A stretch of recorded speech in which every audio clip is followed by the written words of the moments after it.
Jajpur town electrical division रो मुख्य जंत्री office रे Tata power रो voluntary week पालन अवसर रे एक स्वेच्छाकृत रक्तदान शिविर अनुष्ठित हो जायछि। मुख्य अतिथि भावे अध्यक्षण जंत्री अनंत नारायण सेनापति जोगदे कार्यक्रम को उद्घाटन करथिले।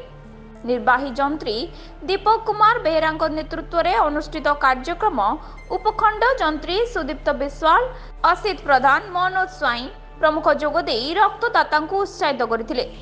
एही अवसर में कनिष्ठ जंत्री तोष महांती, तापस साहू, अशोक साहू, सरोज बेहुरिया प्रमुख जोगदे कार्यक्रम संपादन में सक्रिय सहयोग करथिले।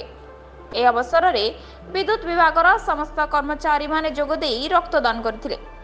वॉलंटरी वीक आम जो आरंभ होती बर्तमान 5 सेप्टेम्बर रु 7 अक्टोबर पर्यटन सेमती प्रीवियस ईयर भी होता है। प्रति वर्ष टाटा डिपेंडेंट नाला दिन आरंभ हो चलती। वर्ष आम गोटे गत वर्ष आम करूँ वृद्धाश्रम सब आयोजन करूँ, कि ए वर्ष आम कौन करूँ ना ब्लड डोनेशन कैंप कर जो कि आम छोट छोट ब्लड डोनेशन पिला करी जो कौटी बहुत स्कार्सिटी हो वृद्धा लोक मैंने कौन पोर लोक अच्छा एफोर्ड कर पारना ब्लड डोनेशन कैंप गोटे कर जोटा कि स्वेच्छाकृत भाव में सब आम क्या डाक पड़ूनी ऑटोमेटिकली आम स्टाफ ब्लड डोनेशन कर आम सब स्टाफ आमर इवेन स्किल्ड लाइनमैन अच्छा स्किल्ड अनस्किल्ड फील्ड वर्कर तो आरंभ करके एग्जीक्यूटिव नॉन एग्जीक्यूटिव समस्ते टाटा वॉलंटरी वीक चली 5 सेप्टेम्बर रु 7 अक्टोबर पर्यंत आम ये टाइम रे बहुत माने ये काम करूँ सब जमती कि ब्लड डोनेशन कैंप काली आपंकर पानीकोइल वृद्धाश्रम कि